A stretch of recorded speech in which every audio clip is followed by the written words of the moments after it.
Making it to my final semester at the University of Connecticut has been no small feat. As a matter of fact, making it to UConn was quite the challenge. And then as I look back, making it through the Bridgeport public school system to earn my high school diploma was quite the journey.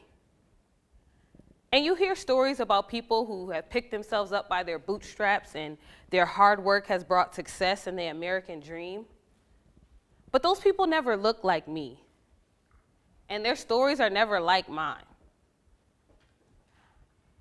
I'm a Black woman. For the past 22 years, when I wake up in the morning, I'm a Black woman. And I view our world through this intersectional lens. And I found that there are no Black women in our history books.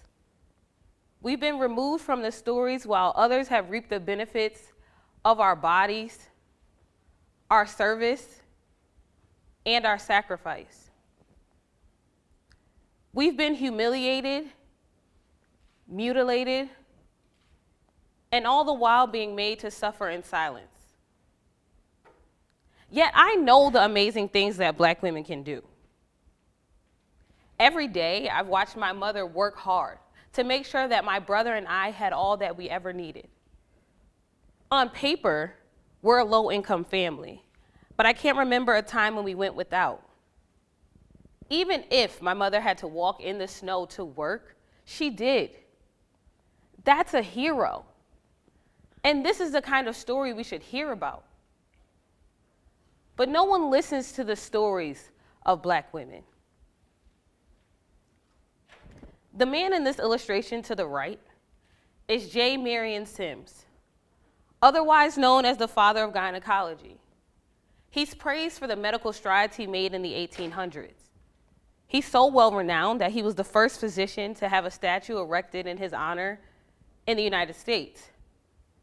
Yet Sims is no better than the Nazi medical experimenters in the Holocaust that we hear about every year. You see, Sims would purchase slaves for his medical studies. Their bodies were nothing more than experiments. The reason? Sims believed that upper-class white women were the most vulnerable to pain, so they couldn't endure his experiments without anesthesia in the way that Black women could. The woman in this illustration is Anarcha. You don't know her. After being in labor for 3 days, Sims was called in to help deliver her baby.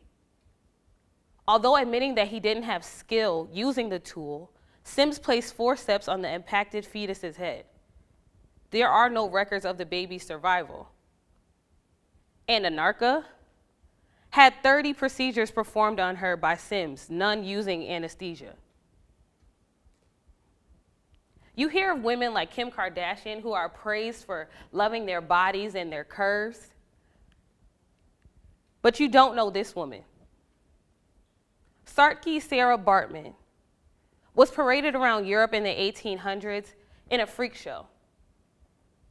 She was named Hottentot Venus and was a circus freak due to her large breasts, wide hips, and large buttocks. They believed that because she didn't look like a white woman, she could not be human. And this justified her inhumane treatment. After spending 5 years in the circus and no longer being wanted, Baartman was forced into a life of prostitution. And in 1815, she died at the age of 26. And you would think this is where her story ended. But Baartman had her brain, skeleton, and sexual organs removed from her body. It was until 1974 that you can go to a museum in Paris, France, and see her brain, skeleton, and sexual organs. In 2002, Sarah Baartman's body was finally laid to rest. That's only 14 years ago. I want to take this time to discuss intersectionality. It's a term that was coined by Kimberly Crenshaw in a 1989 essay. It describes how discrimination converges at an intersection based on an individual's multiple identities. For Black women, our experience is the totality of our identities. There aren't some days that we wake up just black and other days that we wake up just a woman. And history has shown that womanhood can be defined in terms of black and white. You may know Ida B. Wells and her contributions to journalism, but there's a story you haven't heard. While traveling, Wells purchased a first-class ladies' train car ticket. When she arrived at her train, she was asked to move to the smoker's car. At that time, the smoker's car was known for having loud and rambunctious men committing lewd acts, smoking, and gambling. Wells had purchased that first-class ladies' train car ticket because she could afford first class, and she was indeed a lady. But when she arrived at her train, she was asked to move. The reason? She was a black lady. When Wells refused to leave her train and go to the smoker's car, she was forcibly removed. Later, Wells went on to sue the railroad company and won a $500 settlement. But that decision was later overturned by a Tennessee Supreme Court. So I ask, who keeps our stories? Who tells the world that we're not circus freaks? That we're not experiments but women? That our black womanhood is just as valuable as white womanhood? We are more than the mammy, the matriarch, the sapphire, Jezebel, and welfare queen that the media portrays us as.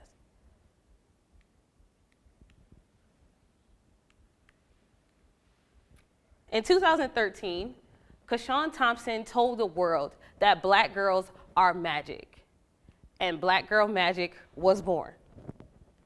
Black girl magic is a term that describes the universal awesomeness of black women and celebrates anything that we deem dope, inspiring, and mind-blowing. So here's some black girl magic. Shirley Chisholm, after being elected the first black woman to Congress, ran for president in the 1970s. She once said, "You don't make progress by standing on the sidelines whimpering and complaining. You make progress by implementing ideas." Her words are magical. Black women enroll in college at the highest rates amongst any race and gender, with about half of black women ages 18 to 24 being in college. And we are amongst the fastest growing group of entrepreneurs. Bree Newsom climbing this pole to take down the Confederate flag at a state house in South Carolina is black girl magic. The oldest living human on record is a black woman. Susanna Jones is 116 years old. The magic is that she's turning back the hands of time. Her hair, which was once gray, is now growing in brown. The three creators of the Black Lives Matter movement, magical. Harriet Tubman, one day being on your $20 bill, black girl magic. And then there's Michelle Obama, no explanation necessary. I owe all that I am to the black girl magic in my life. Women with melanin skin, curves, kinks, and coils in their hair. They're all strong, powerful, and dynamic. To my magical grandmother, who raised 10 children, and who taught me to never feel sorry for myself. To my mother, who encouraged me to live my life out loud. And even when she was afraid to use her own voice, encouraged me to use mine.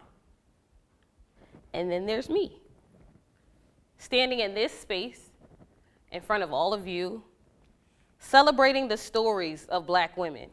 This is a black girl magic moment, and it feels good. My name is Kendra Thomas, and I'm magical. Thank you.